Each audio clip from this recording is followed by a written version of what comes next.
faces, worn out places, worn out faces, bright and early for the daily races, going nowhere, going nowhere. The tears are filling up their glasses, no expression, no expression. Hide my head, I wanna drown my sorrow. No tomorrow, no tomorrow. Mad world, mad world.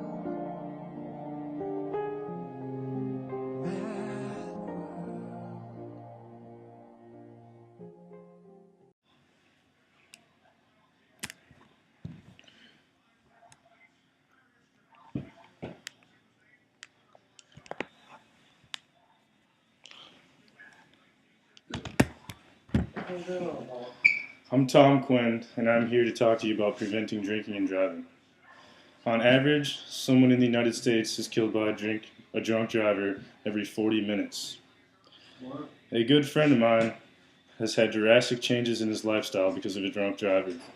When he was just a kid, his mom had passed away from a drunk driver. She was just walking down the street with her friend like any other ordinary day, and someone had decided to drink and drive thinking they could make it home. That driver had just swerved off the road and hit a street sign. And she hit the street sign, it fell over and it killed his mom. The street sign had also injured, or the car of the street sign had also injured her friend, and she has had a brain injury ever since and lives in adult foster care. I will be persuading you about ways to prevent drinking and driving and the effects of drinking and driving. I'm going to be talking to you about the laws in Minnesota against about fines and different types of actions about drinking and driving. If you have a clean driving record and you have no DWIs, and it's your first one, you get a 4th degree DWI misdemeanor.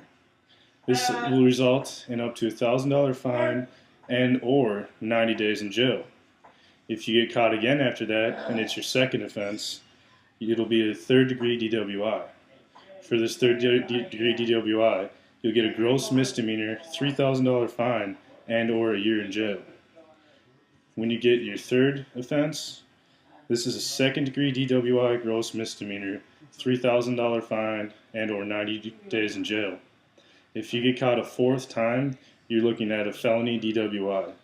This is a 1st degree DWI felony, and the consequences for this can be up to 7 years in jail and or a $14,000 fine.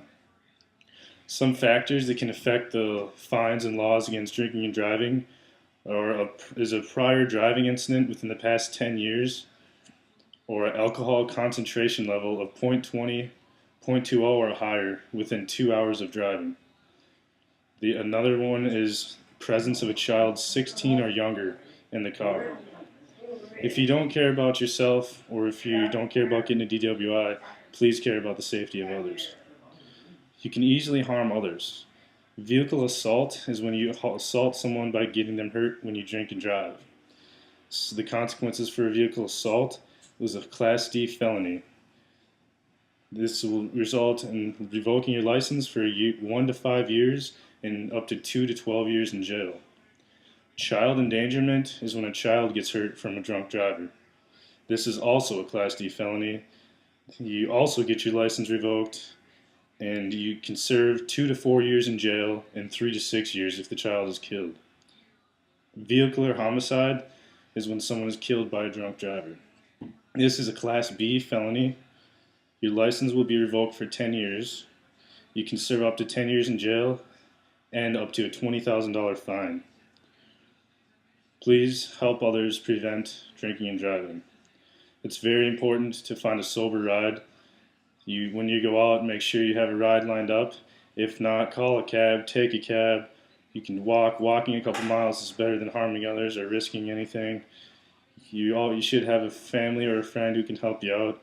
If someone's out of control, sometimes people have a lot of alcohol in them and think they have the confidence to drive. That's not good. You gotta be a good friend and talk them out of it. If they're not able to talk them out of it, maybe try to talk to the bartender, get them a cab lined up, get their keys away from them, anything you can do to help. Drinking and driving is a very serious matter. It has always been an issue, and it needs to be prevented and resolved. There are very strict laws against drinking and driving, but yet people still fail to follow them. If you don't care about getting a DWI or the safety of yourself, please care for the safety of others.